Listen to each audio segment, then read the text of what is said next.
continuation, one of the things that really they pulled a couple strings is as you're navigating the marketplace, as you're navigating this world, you got to think about who you're listening to. You know what I'm saying? We've been taught to just respect our elders. Nah, fuck that. You don't gotta respect your elders, man. Your older people are the most fucked people, most deceivious people in the world. They know more than you, and sometimes they're gonna utilize that knowledge to their profit, to their benefit, not yours. So you don't always gotta. And again, respect. In the eyes of some people, respect is just pretty much saying yes all the time, or not asking them a question or questioning their demand. That's not respect. You know what I mean? So just be thoughtful of the psychological hacks and shit that people try to, older people specifically, try to put on you. Overall, you know, one of the reasons why I was not a big fan of the last company I worked for when it came to towing was because of the leadership. You know what I'm saying? Like, it was this dude's wife, and she just, I mean, I don't know, man. Power. I don't want to speak too negative on power because I don't know if it's. I'm sure it could get the best of me as well. But I really, hopefully, me talking about this stuff, it holds me accountable. It puts me in a hot seat, if you will. Remember when you said this? Man, she just. There's some people that they have power and they really want to just utilize that power over as many people as they want. And it's cool, you know what I'm saying? But the thing is when I know I'm doing my job, when I know I'm actually, like, it's unnecessary, you know what I'm saying? Like, a lot of the commands, it's just unnecessary as fuck. You know what I'm saying? I have to understand if somebody's not doing their fucking job, if somebody's slacking, if somebody's not actually following up with their customers or doing whatever needs to be done. But I was actually doing it. There was just so many fucking demands from that girl, that woman, that it struck so many nerves. And I'll be honest, there was two reasons why I stuck with that company. One, I was learning, and two, I was in a position where I didn't want to. I would rather have a job that I hated than not have a job at all, or go through that process of searching for another job. I wasn't living on my own, and because of that, you know, I felt that pressure to just keep working, stick with it, and I did. I said, fuck it, I don't give a fuck. And I just looked at all the positives from it. I said, okay, I'm going to keep doing it. I'm going to keep learning. I'm going to keep getting better at this experience. I'll get a chance to just be out and about. It's a different lifestyle. But I would work like 11 hours a day, fucking 9 to 9.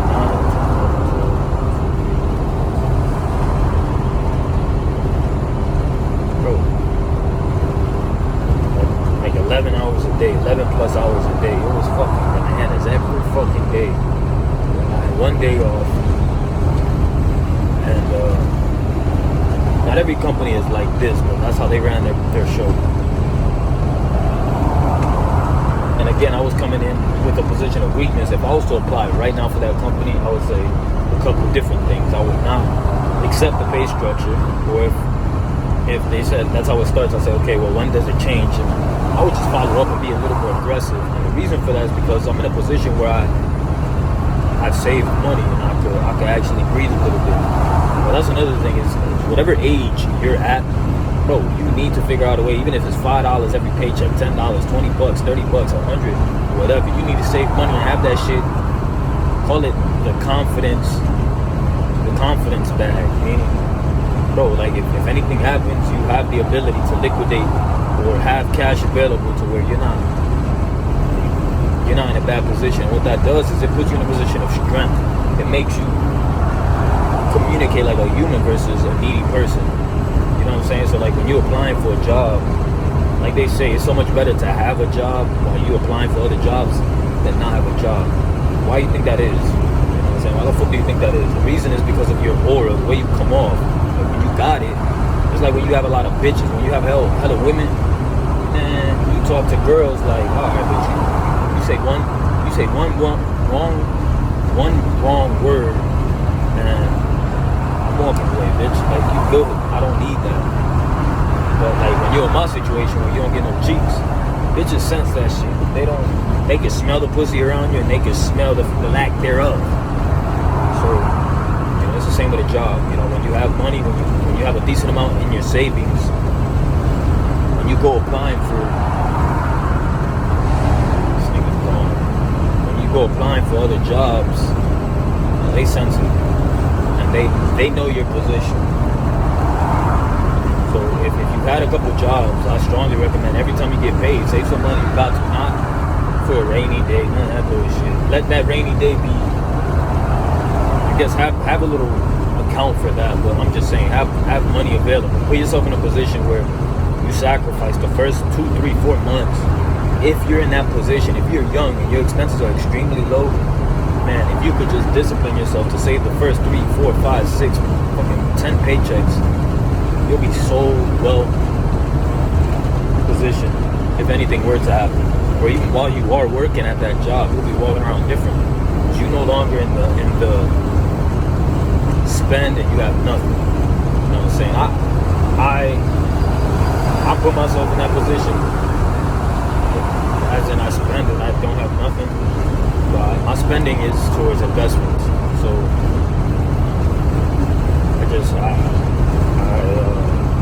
I'm heavily invested. And a lot of times my thesis behind it is I don't need cash. I don't give a fuck for cash. I rather my dollars are only gonna go as far as they've already been stretched if I just keep my money. In fact, they're on the negative. They're on the verge of falling off the cliff, right? So I look at it like that. It's like as soon as I receive my money, that's as long as it's gonna get when I get it in the form that I get it. So in my head, as soon as I get it, I gotta do my best to change it from a negative to a positive. So as soon as I don't like having cash, not because I don't like having cash, but because I realized how I got it. And I realized that if I spend it, that's as far as it's gonna go. It hasn't done everything. It hasn't done any. It just hasn't done any good. You know what I'm saying? Like it hasn't done me any good. It hasn't done me any good, and for that's why when I have cash, I look to invest. I look to invest it. I look to put that bitch into something that could potentially grow from 1 to 2, from 1 to 3, 1 to 5, 1 to 7. Because again, I already know that in the form in which I make the money, that's as far as it's gonna go. But overall, man, I hope this helps somebody in the future. I hope you realize that nobody's gonna come save you. There is no Jesus. And if there is, that motherfucker's not coming anytime soon. There is a delay in the spiritual realm, and he ain't coming. Alright? So get that shit through your fucking noggin and understand, if you want change to happen, it's up to you. Literally, it's up to you. The sooner that you realize that, the sooner that you figure that shit out for yourself, the sooner that you realize that in the real world, your mom's not gonna wake you up. Your mom's not gonna be there as an alarm clock when you're officially on your own. Nigga, it's up to you to put your alarm clock on. It's up to you to get the fuck up. It's up to you to go fucking hunt. It's up to you. For me, in my case, it's up to me to get some pussy. I'm the one that has to go out there and hunt. You know what I'm saying? It's up to me. If I want to fuck, I got to meet bitches. And I'll end it with this. Just recently I had a conversation with someone, and just broadly speaking, he was giving a couple of examples. But the one example that he gave was another one. I hate this so much. This is the one thing I fucking hate. Fuck! I hate it. But don't make the same mistakes I did. Figure out how to generate passive income. Seriously. Don't put yourself in a position that I've put myself in because of a lack of wanting to, a lack of laziness and not focusing on what matters at a young age. But I'll end it with this, and just an open, broad conversation. His name is Pete. Pete was talking to me about how there's no such fucking thing as luck. He said there's no such thing as luck. And I told him, I was like, it's funny you say that, because right as he said probability, it's all probability. I was like, y'all just listening to Anthony. And I was referring to Anthony Pompliano. He had just said that he was talking to Andrew Tate on a podcast, and they had that little debate on luck versus probability. And Andrew wasn't against it. It wasn't even a debate. He agreed with it, but the lesson was there. There's no such thing as luck. It's all about probability. If you talk to 10 bitches, you're probably gonna be able to lay down one. So in my case, I don't talk to enough bitches. You know what I'm saying? As much as I say I don't give a fuck, I approach it like I do a lot in life, and it's a reflection of me. You know, I do enough just to get by. Let me call my customer. But anyway, it's a game of probability. You gotta talk to more bitches. You gotta make more phone calls. You gotta work out more. You gotta do more reps. You just gotta do more. You'll get what you want. Let's go.